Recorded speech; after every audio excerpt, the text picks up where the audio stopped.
Everyone, welcome back to GK today. मेरा नाम है नुज़हत सना और इस वीडियो में हम कवर करेंगे current affairs. But before that, if you are looking for the English version of this particular video, you can refer to our new channel GK today 2.0।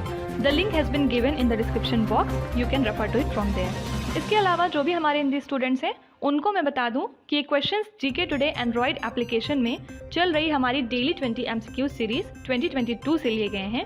इसलिए अगर आप इन क्वेश्चंस को टेक्स्ट फॉर्म में चाहते हैं इसके एक्सप्लेनेशन और क्विज के साथ, तो आप ज्वाइन कर सकते हैं हमारी इस डेली 20 MCQ सीरीज को, जो कि अवेलेबल है जीके टुडे एंड्रॉयड एप्लीकेशन पे। तो अब आपका ज़्यादा टाइम नहीं लेते हुए चलिए शुरू करते हैं। Good morning everyone, welcome back to GK today. और आज हम डिस्कस करेंगे 16 अगस्त के सबसे मोस्ट इंपॉर्टेंट करंट अफेयर्स। तो चलिए शुरू करते हैं। Which countries are associated with the trans Himalayan multi dimensional connectivity network. तो यहाँ पे पूछ रहे हैं trans Himalayan multi dimensional connectivity network से कौन सी दो कंट्रीज रिलेटेड हैं। इसका करेक्ट आंसर है चाइना और नेपाल। किस तरह? हाल ही में चाइना ने ये एग्री किया है कि ये फिनेंस करेंगे फिजिबिलिटी स्टडी के लिए for this cross border railways. किसके साथ मिलके? नेपाल के साथ, under the trans Himalayan multi dimensional connectivity network. ठीक है, और ये हिस्सा है चाइना के बेल्ट एंड रोड इनिशिएटिव का। ठीक है, इसके अलावा चाइना ने यह भी वादा किया है कि $118 मिलियन ये प्रोवाइड करेंगे उन सभी चाइना असिस्टेड प्रोजेक्ट्स के लिए जो नेपाल में स्टैब्लिश होंगे। ओके, इसके अलावा चाइना जो है फिजिबिलिटी स्टडी कंडक्ट करेगा केरंग काठमांडू रेलवेज के लिए भी। ठीक है, तो यहाँ पे करेक्ट आंसर हो जाएगा चाइना और नेपाल। सेकेंड क्वेश्चन है, as per the recent changes in the Atal pension Yojana rules which category of beneficiaries are excluded. तो अटल पेंशन योजना के नए रूल्स के मुताबिक कौन से लोग अब इससे बाहर हो चुके हैं, इस कैटेगरी से बाहर हो चुके हैं।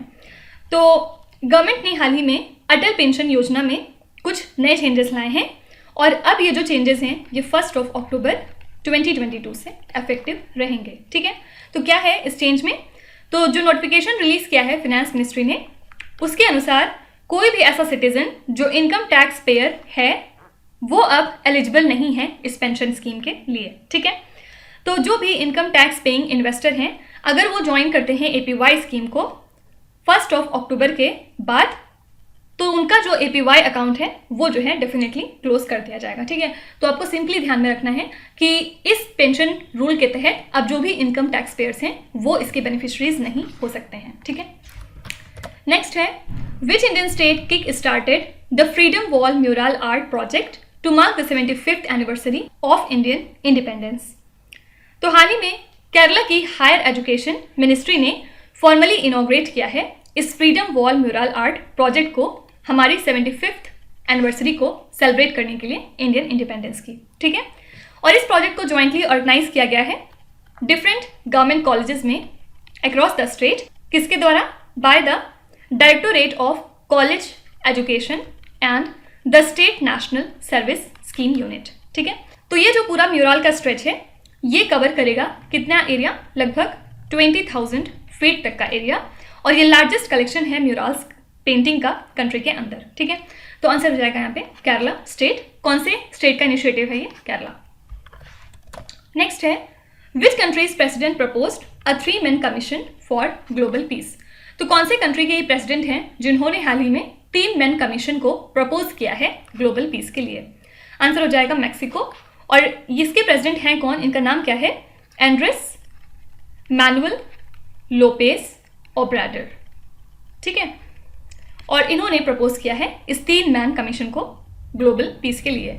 इन 3 मैन में कौन कौन आते हैं? फर्स्ट है इसमें पोप फ्रांसिस, और उसके बाद सेकेंड है यूनाइटेड नेशंस के सेक्रेटरी जनरल एंटोनियो गुटरेस, और थर्ड हैं इंडिया के प्राइम मिनिस्टर नरेंद्र मोदी। ठीक है, तो इससे बहुत सारे क्वेश्चन पूछ सकते हैं आपसे। फॉर एग्जांपल मैक्सिको के प्रेसिडेंट कौन है जिन्होंने ये बात प्रपोज की है, उसके बाद इन तीनों लोग का नाम भी आपको ध्यान में रखना है। ठीक है, इसके अलावा जो ये प्रेसिडेंट है मैक्सिको के, ये सबमिट करेंगे अपना एक रिटन प्रपोजल यूनाइटेड नेशंस को कि इस कमीशन को क्रिएट किया जाना चाहिए ताकि जो दुनिया में पीस है उसको हम प्रमोट कर सकें अगले 5 सालों तक। और इसके अलावा इन्होंने इन्वाइट किया है इस इनिशिएटिव के अंदर चाइना को, रशिया को और US को भी। ठीक है, नेक्स्ट है, which organisation released the global employment trends for youth 2022 report. हाल ही में ये रिपोर्ट रिलीज की है इंटरनेशनल लेबर ऑर्गेनाइजेशन ने, और इस रिपोर्ट के हिसाब से इंडिया जो है एक्सपीरियंस कर रहा है सीवियर वर्किंग आवर, साथ ही साथ एम्प्लॉयमेंट लॉसेस को 2020 में भी, इसके अलावा 2021 में भी।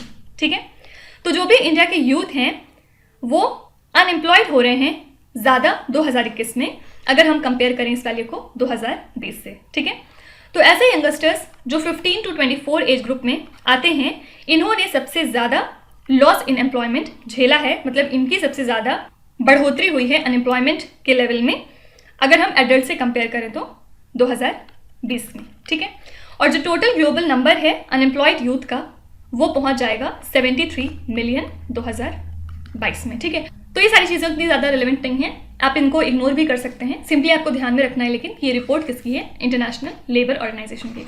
हेडक्वार्टर्स कहाँ है इंटरनेशनल लेबर ऑर्गेनाइजेशन का? जेनेवा, स्विट्जरलैंड में। नेक्स्ट है, which university has been ranked first in the nature index 2022 ranking.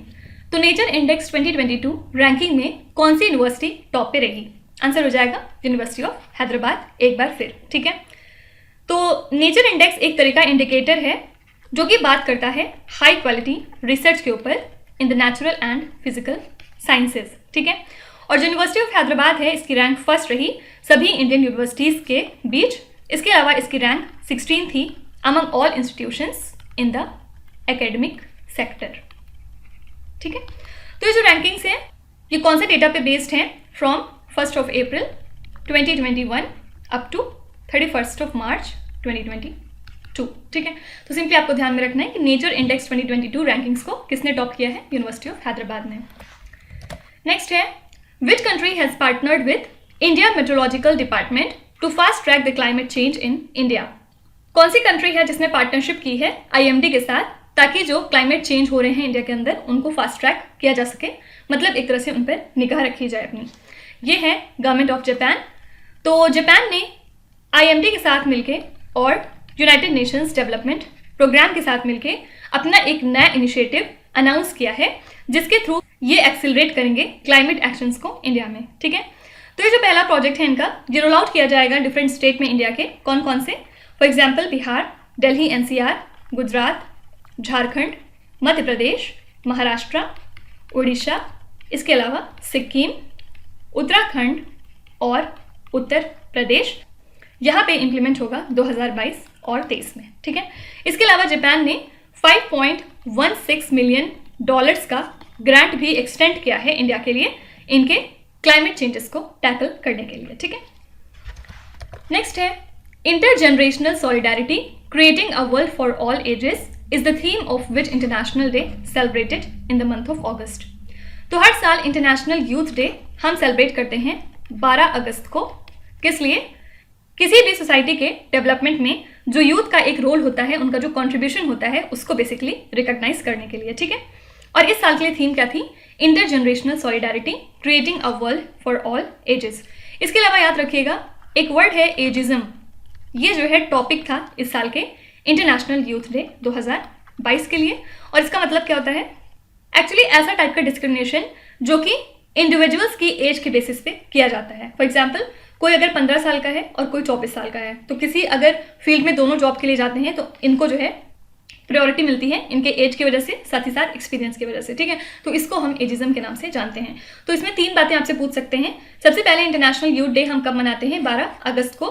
फिर थीम पूछेंगे तो ये वाली थीम हो जाएगी intergenerational solidarity creating a world for all ages. और अगर टॉपिक आपसे पूछेंगे टॉपिक क्या था इस साल के इंटरनेशनल यूथ डे का, ये हो जाएगा एजिज्म। ठीक है, नेक्स्ट है, which is the first mutual fund to launch the country's first manufacturing index fund. कौन सा ऐसा पहला म्यूचुअल फंड है जिसने कि इंडिया का पहला मैन्युफैक्चरिंग इंडेक्स फंड लॉन्च किया है? ये है नावी म्यूचुअल फंड। इन्होंने लॉन्च किया है Navi Nifty India manufacturing index fund को, और ये इंडिया का पहला ओपन एंडेड इंडेक्स फंड है जो कि रेप्लिकेट करेगा निफ्टी इंडिया के मैन्युफैक्चरिंग इंडेक्स को। ठीक है, तो ये जो मैन्युफैक्चरिंग इंडेक्स है ये ट्रैक करता है मैन्युफैक्चरर्स के परफॉर्मेंस को among the top 300 companies in India. ठीक है, तो ये सारे टर्म्स हो सकते हैं आपको समझ में ना आ रहे हो, सिंपली आपको ध्यान में रखना है कि कौन सा ऐसा पहला म्यूचुअल फंड है जिसने लॉन्च किया है इंडिया का पहला मैन्युफैक्चरिंग इंडेक्स फंड, ये है नावी म्यूचुअल फंड। नेक्स्ट है, which state has partnered with national institute of ocean technology for coastal protection measures. तो स्टेट गवर्नमेंट ऑफ उड़ीसा ने हाल ही में पार्टनरशिप की है national institute of ocean technology Chennai के साथ। किस लिए? For protection of Saleen embankments, साथ ही साथ जो इनके कोस्टल प्रोटेक्शन मेजर्स हैं उनको अडॉप्ट करने के लिए। ठीक है, और उड़ीसा ही क्यों? एक्चुअली उड़ीसा की बात करें तो ये बहुत ज़्यादा वल्नरेबल रहता है फ्लड और साइक्लोन को लेके, और यही रीज़न है कि इन्होंने पार्टनरशिप की है NIOT के साथ, जो कि हेल्प करेगा इनको लाइफ और प्रॉपर्टी दोनों ही सेव करने में कोस्टल एरियाज पे। ठीक है, तो स्टेट गवर्नमेंट ऑफ उड़ीसा ने प्लान किया है कि वो climate resilient coastal protection measures adopt करेंगे अपने सलीन एम्बैंकमेंट्स को स्ट्रेंथन करके यूजिंग द लेटेस्ट टेक्नोलॉजी जो NIOT इनको प्रोवाइड करेगा। ठीक है, तो कौन सा स्टेट है ये? उड़ीसा स्टेट।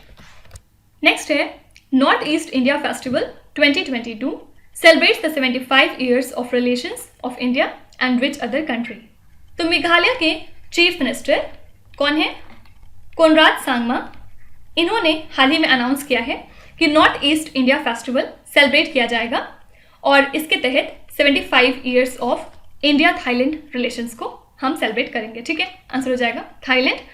और जो नॉर्थ ईस्ट फेस्टिवल है कनेक्टिंग पीपल सेलिब्रेटिंग कल्चर, ये जो है लार्जेस्ट इनिशिएटिव है नॉर्थ ईस्ट इंडिया का, और इसको कहाँ पे कंडक्ट किया जाएगा? बैंकॉक में। ठीक है, और यहाँ पे यूनिकनेस दिखाई जाएगी नॉर्थ ईस्ट की, साथ ही साथ प्रमोट किया जाएगा अनएक्सप्लोर्ड एवेन्यूज को, ताकि यहाँ पे टूरिज्म और इन्वेस्टमेंट बढ़ाया जा सके। ठीक है, तो कौन सी कंट्री के साथ हमने 75 ईयर्स अपने कंप्लीट कर लिए हैं? आंसर हो जाएगा थाईलैंड। वेन्यू भी ध्यान में रखिएगा, कहाँ पे इसको कराएंगे? बैंकॉक में। ठीक है, नेक्स्ट है विच स्टेट और union territory host the first Khelo India women's hockey league under 16। तो पहला Khelo India women's hockey league under 16 girls के लिए शुरू हो चुका है आज से, मतलब अगस्त 16 से। कहाँ पे? मेजर ध्यानचंद स्टेडियम में, नई दिल्ली के। ठीक है, तो खेलो इंडिया वुमेन्स हॉकी लीग इसके पहले अंडर 21 कंडक्ट की गई 3 फेजेज में। कहाँ पे? नई दिल्ली और लखनऊ में इसी साल। ठीक है, और टोटल इस इवेंट में 16 टीम्स पार्टिसिपेट करेंगी और इसमें 300 प्लेयर्स हिस्सा लेंगे। ठीक है, तो करेक्ट आंसर हो जाएगा नई दिल्ली। वेन्यू अगर आपसे पूछते हैं कि पहले Khelo India women's hockey league under 16 के लिए वेन्यू क्या है, आंसर है नई दिल्ली। तो ये थे आज के सबसे मोस्ट इंपॉर्टेंट करंट अफेयर्स और न्यूज़, और अब हम मूव करेंगे हमारे रिवीजन सेक्शन की तरफ। कौन से 3 कैटेगरीज आज हम रिवाइज करने वाले हैं? सबसे पहले हम देखेंगे कुछ इंपॉर्टेंट और रिसेंट न्यूज़ जो कि आपके एग्जाम में पूछी जा सकती हैं। ठीक है, इसके बाद हम सेकंड देखेंगे कुछ इंपॉर्टेंट कंपनीज जो हाल फिलहाल न्यूज़ में थी, और थर्ड हम देखेंगे कुछ इंपॉर्टेंट मिलिट्री एक्सरसाइजेस। ठीक है, एक बार फिर मैं आपको याद दिला दूं कि इस डेली करंट अफेयर्स की सीरीज के साथ साथ हम जो है रिवीजन सीरीज भी अपनी स्टार्ट कर चुके हैं, और पहला रिवीजन हमने किया है अगस्त 1 से लेके अगस्त 10 तक का। ठीक है, तो ये प्लान था कि हर 10 दिन पे हम लोग पूरे 10 दिनों का जो भी इंपॉर्टेंट करंट अफेयर है, जो भी एग्जाम में सबसे ज़्यादा पूछने की प्रोबेबिलिटी है, उन सारे क्वेश्चंस को कंपाइल करके एक वीडियो में कवर करेंगे। ठीक है, तो ये हमने ऑलरेडी कवर कर लिया है। नेक्स्ट वीडियो कब आएगा? मैंने आपको बताया था अगस्त 20 या फिर 21 को, किसी भी दिन आ सकता है इन दोनों में से। ठीक है, तो जो भी बच्चे अब तक इस वीडियो को नहीं देखे हैं उसके लिंक मैं डिस्क्रिप्शन में दे रही हूँ, आप वहाँ से उसको रेफर कर सकते हैं। और अगर ये डेली करंट अफेयर सीरीज आप कर रहे हैं उसके साथ साथ ये भी कर लेते हैं तो डेफिनेटली आपके लिए बहुत ज़्यादा बेनिफिशियल होगा। आपको हर एक करंट अफेयर 2 या 3 बार रिवाइज हो जाएगा और फिर वो रिटेन होने में काफ़ी ज़्यादा हेल्प हो जाती है। ठीक है, तो अगर आपको ठीक लगे तो आप उसको रेफर कर सकते हैं, आप ही के लिए ये मेहनत की गई है। ठीक है, इसके अलावा अगर आप कोई और सजेशन देना चाहें या फिर कुछ और लेक्चर्स चाहते हैं तो आप हमें कमेंट्स में बता सकते हैं। हमें अगर ठीक लगेगा तो फिर हम उसको ज़रूर पिकअप करेंगे। तो शुरू करते हैं। सबसे पहले हम देखेंगे कुछ important recent news. Rudi Koertzen who recently passed away was associated with which sport. तो रूडी कोएट्सन एक्चुअली साउथ अफ्रीका से हैं और ये जो है एम्पायर थे। आंसर हो जाएगा किससे एसोसिएटेड है? क्रिकेट से। ठीक है, और ये हिस्सा थे ICC के एलाइट पैनल का। ओके, इसके अलावा इन्होंने ऑफिशिएट किया है कितने मैचेस में? 331 इंटरनेशनल मैचेस में भी। और ये क्यों न्यूज़ में थे? क्योंकि हाल ही में इनका निधन हो गया है 73 ईयर्स की एज पे। एक इनकी बुक है बहुत ज़्यादा फेमस है, नाम है इसका स्लो डेथ, और बाद में इनको स्लो डेथ निकनेम भी दे दिया गया था। ठीक है, तो अगर आपसे पूछते हैं कि स्लो डेथ किस इंपॉर्टेंट पर्सनालिटी की बुक है जो फिलहाल न्यूज़ में थे, आंसर हो जाएगा Rudi Koertzen. After the recent political turn around in Bihar who sworn in as the chief minister of the state. तो बिहार के फिलहाल चीफ मिनिस्टर बन गए हैं मिस्टर नीतीश कुमार फिर से। और याद रखिएगा बिहार के डेप्यूटी चीफ मिनिस्टर फिलहाल कौन है? राष्ट्रीय जनता दल के तेजस्वी यादव। ठीक है, और अगर हम महाराष्ट्र की बात करें, क्योंकि यहाँ पे भी हाल ही में चीफ मिनिस्टर नए नियुक्त हुए हैं, चीफ मिनिस्टर है महाराष्ट्र के कौन? एकनाथ शिंदे। ठीक है, और अगर हम डेप्यूटी चीफ मिनिस्टर की बात करें तो कौन है? मिस्टर देवेंद्र फडणवीस। ठीक है, तो इस तरह से आप पुराना भी रिवाइज करते चला करिए, अदरवाइज आप भूल जाएंगे। ठीक है, और याद रखिएगा हाल ही में राहुल नार्वेकर को इलेक्ट किया गया है as the speaker of Maharashtra legislative assembly, और इसी के साथ ये बन गए हैं यंगेस्ट स्पीकर इंडिया के। Fine. Which company developed the second generation ethanol plant which was recently inaugurated? इसको हाल ही में डेवलप किया है इंडियन ऑयल कॉर्पोरेशन लिमिटेड ने, और इसको कहाँ पे इनॉग्रेट किया गया है ये भी इंपॉर्टेंट है। आंसर है पानीपत, हरियाणा। ठीक है, और एस्टिमेटेड कॉस्ट कितनी आई इस प्लांट को डेवलप करने की? अराउंड 900 करोड़ रुपए। तो हर साल ये जो प्लांट है ये यूज करेगा 2 lakh tons of rice straw को, और इसकी हेल्प से ये प्रोड्यूस करेगा लगभग 3 करोड़ लीटर्स ऑफ एथेनॉल। ठीक है, तो आंसर हो जाएगा IOCL। और कहाँ पे डेवलप हुआ है ये पूछेंगे तो Panipat, Haryana. Which country recently launched it's pilot reusable spacecraft? इसको हाल ही में लॉन्च किया है चाइना ने। किस रॉकेट की हेल्प से? Long March 2F carrier rocket. Port Tanjung Benoa where INS Sumedha visited recently for a maritime partnership exercise is located in which country? ये कहाँ पे है? आंसर हो जाएगा इंडोनेशिया। हमने इंडोनेशिया के साथ ये मैरीटाइम पार्टनरशिप एक्सरसाइज कंडक्ट की है, और इसमें जो है INS सुमेधा ने हिस्सा लिया था। EVOTL which was in the news recently is related to which of the following? सबसे पहले इस एक्रोनिम का फुल फॉर्म क्या है? Electric vertical take off and landing aircraft. ठीक है, एक्चुअली ये यूज करता है इलेक्ट्रिक पावर को, किस लिए? टेक ऑफ और लैंड करने के लिए वर्टिकल डायरेक्शन में। ठीक है, तो ये किससे एसोसिएटेड हो जाएगा? आंसर है transport. Guindy national park which was seen in the news recently is located in which state? गुंडी नेशनल पार्क है तमिलनाडु में, और ये किस वजह से न्यूज में था? क्योंकि हाल ही में यहाँ पे एक अर्बन एनिमल रेस्क्यू सेंटर को सेटअप किया गया है by the Tamil Nadu forest department, ताकि जो भी यहाँ पे इंजर्ड वाइल्ड लाइफ है उनकी हेल्प की जा सके। ठीक है, तो यूजुअली किस वजह से न्यूज में है ये आपसे नहीं पूछते हैं, लेकिन कहाँ पे वो नेशनल पार्क लाई करता है ये एज अ स्टैटिक जीके आपसे पूछ लेते हैं। ठीक है, तो आंसर हो जाएगा तमिलनाडु। नेक्स्ट हम देखेंगे कुछ इंपॉर्टेंट कंपनीज जो हाल फिलहाल न्यूज में थी। Which company has collaborated with the Indian government to train nearly 2.5 million civil servant? तो कौन सी ऐसी कंपनी है जिसने इंडियन गवर्नमेंट के साथ कोलैबोरेट किया है और अब ये ट्रेन करेंगे लगभग 2.5 मिलियन सिविल सर्वेंट्स को इंडिया में? ये कंपनी है माइक्रोसॉफ्ट।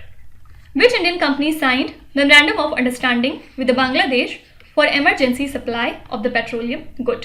ये कौन सी कंपनी है जिसने बांग्लादेश के साथ MOU साइन किया है और अब ये इमरजेंसी सप्लाई करेंगे पेट्रोलियम गुड्स की बांग्लादेश में? ये है Indian Oil Corporation Limited. Which Indian company acquired stakes in Senegal based Baobab mining and chemicals corporation? तो हाल ही में कोरोमंडल इंटरनेशनल लिमिटेड ने स्टेक एक्वायर किया है इस Senegal based Baobab mining and chemicals corporation में। ठीक है, which major e commerce company partnered with the Indian railways to boost its delivery services?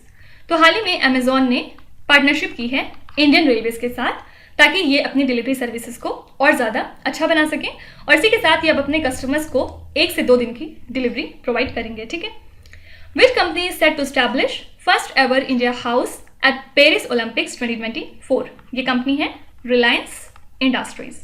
ठीक है, आपको कमेंट्स में लिखना है कि पेरिस ओलंपिक्स 2024 के लिए स्लोगन या फिर थीम क्या है। Which company delivered the indigenously developed quick reaction fighting vehicle to the Indian army? ये हाल ही में डिलीवर किया है टाटा एडवांस्ड सिस्टम ने। ठीक है, which is the first insurance company to launch pay as you drive feature for the motor insurance? तो ऐसी पहली इंश्योरेंस कंपनी जिसने pay as you drive feature को लॉन्च किया है मोटर इंश्योरेंस, ये है गो डिजिट। ठीक है, नेक्स्ट हम देखेंगे कुछ इंपॉर्टेंट एक्सरसाइजेस जो हाल फिलहाल हुई हैं। एक्सरसाइज वज्र प्रहार 2022 is a military exercise between India and which other country? तो ये जो है एक्सरसाइज है इंडिया और USA के बीच की। ठीक है, इसके लिए वेन्यू क्या है? हिमाचल प्रदेश का बकलोल। ठीक है, तो कई बार आपसे वेन्यू भी पूछ लेते हैं। एक्चुअली 2 ही क्वेश्चन पूछते ही हैं एक्सरसाइज से। सबसे पहले कि ये पर्टिकुलर एक्सरसाइज कौन सी 2 कंट्रीज के बीच की है, या फिर आपसे पूछ लेंगे इस साल की एक्सरसाइज ये वाली कहाँ पे हुई थी, वेन्यू क्या है। ठीक है, the theme of which of the following naval exercises was capable adaptive partners? तो ये जो है थीम थी इस साल के रिम पैक 22 के लिए, ठीक है। और याद रखिएगा इसमें इंडिया से आईएनएस सतपुड़ा ने पार्टिसिपेट किया था। युद्ध अभ्यास is a military exercise held between India and which other country. युद्ध अभ्यास एक्सरसाइज है इंडिया और यूएसए की, ठीक है। और ये कहाँ पे हुई थी, इसके लिए वेन्यू क्या है, उत्तराखंड का औली, ठीक है। Exercise VINBAX 2022 is a bilateral army exercise conducted between India and which other country. तो विनबैक्स कौन सी दो कंट्रीज के बीच की एक्सरसाइज है, इंडिया और वियतनाम, ओके।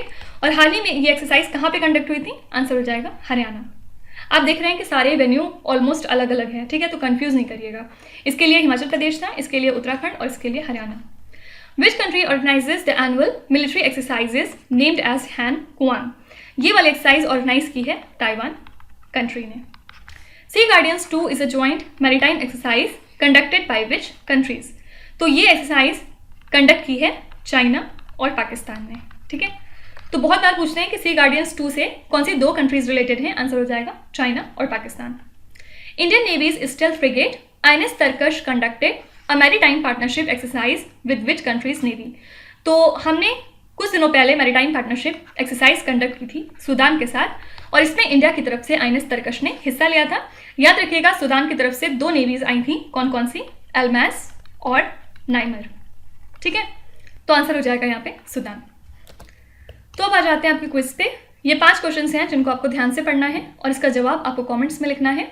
तो यहाँ पे वीडियो को पॉज करिए, एक एक करके ध्यान से क्वेश्चन को पढ़िए। जो भी आपको आते हैं वेल एंड गुड, जो नहीं आते हैं कोई भी बात नहीं, विथ टाइम डेफिनेटली आपका स्कोर इंप्रूव करेगा। बस आपको कंसिस्टेंट और परसिस्टेंट रहने की ज़रूरत है। So that's it for today. I hope you have like the session. आज का सेशन आपको कैसा लगा ज़रूर बताइएगा कॉमेंट्स में। साथ ही साथ आपका कोई भी रिव्यू है, फीडबैक है या फिर सजेशन है तो वो भी आप हमें बता सकते हैं। हमें जानकर खुशी होगी और हम पूरी कोशिश करेंगे उसको इम्प्लीमेंट करने की। तो कल फिर हम मिलेंगे सेम टाइम सेम जगह कल के करंट अफेयर्स के साथ। Till then stay tuned. Thank you so much for watching and please do not forget to subscribe to GK today. With this me Nusrat Sana signing of.